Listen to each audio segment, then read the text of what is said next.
sign. So, Aquarius, Gemini, and Libra. Tingnan natin guys, ano bang inyong gabay kapalaran. Buksan na natin to.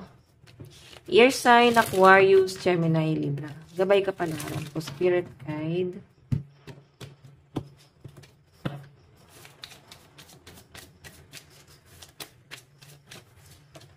Stress. Okay.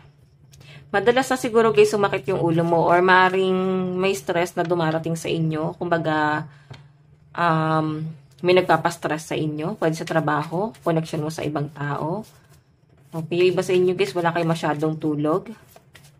Okay, may nakikita rin ako guys, pressure sa inyo. No? Napi-pressure ka rin. Kumbaga, ito yung dahilan kung bakit nagkakos ng stress sa inyo and daydream. Daydream and self-love. So, alam nyo guys, yes, nakaka-stress lang, no, yung mga nangyayari. Maaring may nanggugulo sa inyo, maaring nakakabalisato, no. Okay, nandun ka sa point ngayon na iniisip mo na lang din talaga yung sarili mo.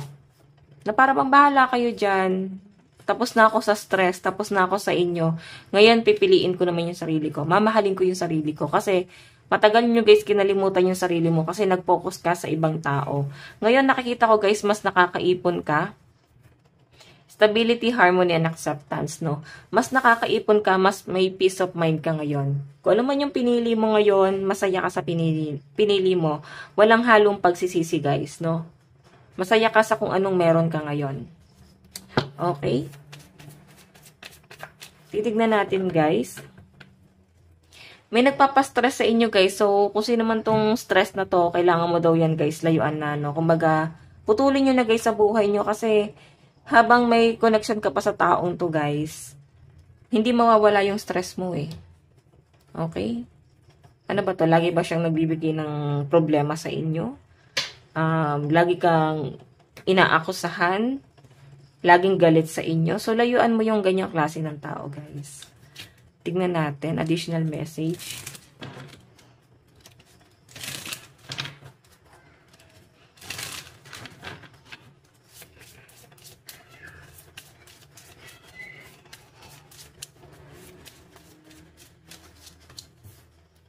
Dragon.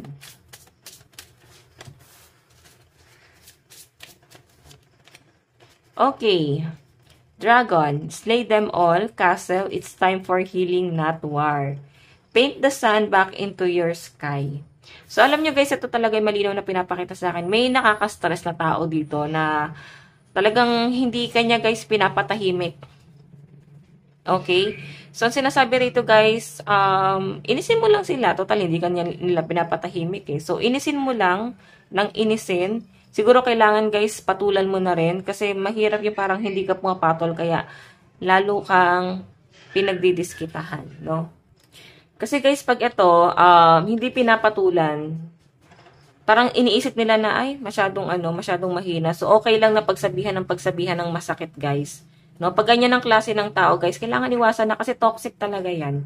Okay?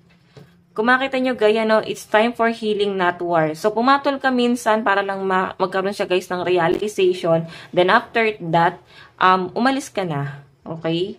Tulungan mo din sarili mo, mag-heal ka na, at least naliwanagan mo yung taong yan. Kasi baka walang nang-real talk sa kanila eh.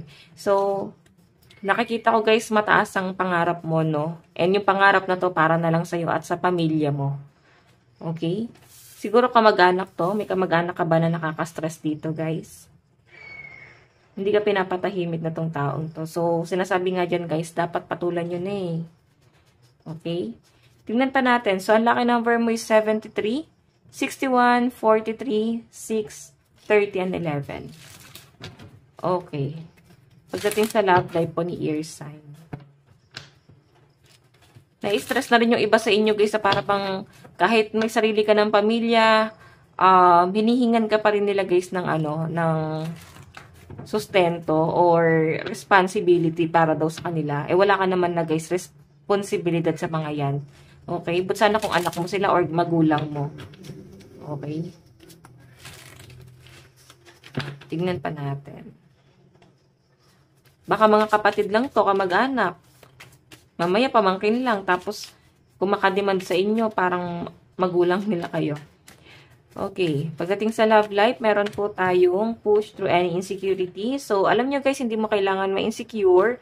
Ang sinasabi rito, i-workout mo, no? Kung ano ba yung kinaka-insecure mo sa sarili mo, yun yung kailangan mong i-workout, no? Kung ito guys ay sa inyong pangangatawan, so mag-exercise ka. Gusto mo kasi guys na kahit papano, alam mo yon na parang bang may dahilan yung first mo para mahalin ka. So, hindi naman guys nagsisimula lang dahil sa physical appearance. Okay? So, minsan kasi guys, sa kabutihan din ng tao. Yung iba, dahil sa pera. Diba? May ganon. So, saan? Saan ba guys nakadepende yung person mo? Pero kahit sino ka man guys ata, mahal na mahal ka ng person mo. Yun nga lang, gusto mo talaga mag-diet, no?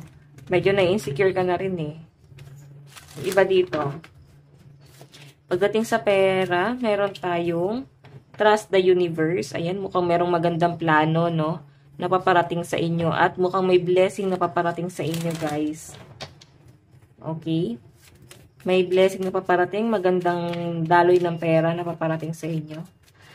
Pagdating naman, guys, sa inyong trabaho, meron po tayong attune to the divine. So, actually, guys, ito ha, medyo wala ka sa focus daw.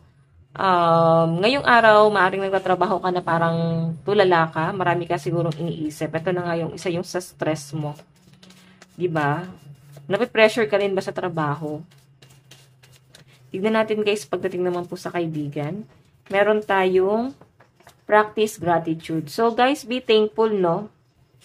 Sa mga kaibigan na nagmamalasakit, sa mga kaibigan na binabalik lahat ng ng utang na loob. Kahit guys, hindi nyo naman guys hinihiling yung para mabayaran yung utang na loob. Pero tumatanaw talaga sila guys ng malaking utang na loob.